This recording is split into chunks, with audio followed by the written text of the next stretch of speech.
এবার রাজ্য medical council তাদের নজরে কিঞ্জল নন্দ সিনেমা বা বিজ্ঞাপন করেন তিনি, আর সেজন্যই এখানে প্রশ্ন করা হয়েছে শুটিংয়ের জন্য অনুমতি নিয়েছেন কি কিঞ্জল, তার উপস্থিতির হার কত, গত কয়েক মাসে ভাতা বাবদ কত টাকা নিয়েছেন, এগুলো জানতে চেয়ে আরজি করের অধ্যক্ষের কাছে চিঠি পাঠিয়েছে মেডিকেল কাউন্সিল।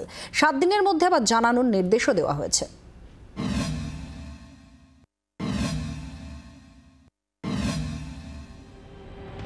আসফাকুল্লাহ নাইয়ার পর এবার কিঞ্জল নন্দ। রাজ্য মেডিকেল কাউন্সিলের নজরে আরজি কর মেডিকেলের চিকিৎসকের ধর্ষণ খুনের প্রতিবাদ আন্দোলনের অন্যতম মুখ এক জুনিয়র চিকিৎসক। কিঞ্জলের সম্পর্কে তথ্য চেয়ে এবার আরজি কর মেডিকেলের অধ্যক্ষকে চিঠি দিল রাজ্য মেডিকেল কাউন্সিল। চিঠিতে জানতে চাওয়া হয়েছে, সিনেমা বা বিজ্ঞাপনের শুটিং করার জন্য কিঞ্জল নির্দিষ্ট অনুমতি নিয়েছেন।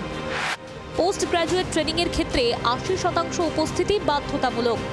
সেক্ষেত্রে কিঞ্জলের উপস্থিতির হার কত, গত কয়েক মাসে ভাতা বাবদ কত টাকা নিয়েছেন কিঞ্জল। আরজি করের অধ্যক্ষকে 7 দিনের মধ্যে জানাতে নির্দেশ দেওয়া হয়েছে। অভিনয়ের সঙ্গে অনেক দিন ধরেই যুক্ত জুনিয়র চিকিৎসক কিঞ্জল নন্দ। সম্প্রতি বিজ্ঞাপনেও তার ছবি দেখা গিয়েছে। আরজি কর কাণ্ডের প্রতিবাদ আন্দোলনের পর যা ঘিরে তরজাও কম হয়নি। এবার আরজি কর মেডিকেলের অধ্যক্ষকে চিঠি দিয়ে তথ্য চাইল রাজ্য মেডিকেল কাউন্সিল। এটা একটা প্রতিহিংসা মূলক পদক্ষেপ বলে আমরা মনে করি। একটা স্বৈরাচারী সরকারের পক্ষ থেকে আসফাকুল্লাহ নাইয়ার বাড়িতে পুলিশি পাঠানো, তাকে মিথ্যা অভিযোগে বিভিন্ন রকমভাবে হ্যারাস করা, তারই এটা কন্টিনিউশন বলে মনে করি। যে কথাটা বলে দিতে চাই বা জানিয়ে দিতে চাই ডব্লিউবিএমসিকে, যে আপনারা যে প্রতিহিংসা পরায়ণ ভূমিকা নিচ্ছেন, আপনাদের ভূমিকাটা কি?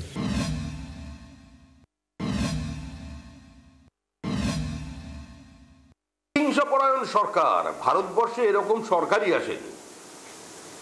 একটা অসহিষ্ণু সরকার, তারা প্রতিবাদ করেছে, আন্দোলন করেছে, তার ফল পেতে হবে। তো সেই দিকেই সরকার এগোচ্ছে, এটা তো প্রত্যাশিতই ছিল।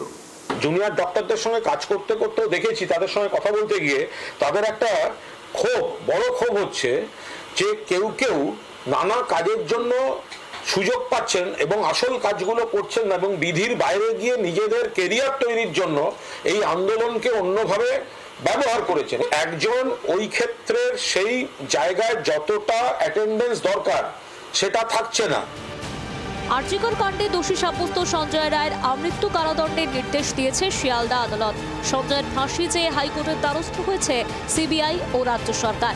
এই আবহেই আরজি কর মেডিকেলের অধ্যক্ষকে রাজ্য মেডিকেল কাউন্সিলের চিঠি ঘিরে নতুন করে তরজা শুরু হলো।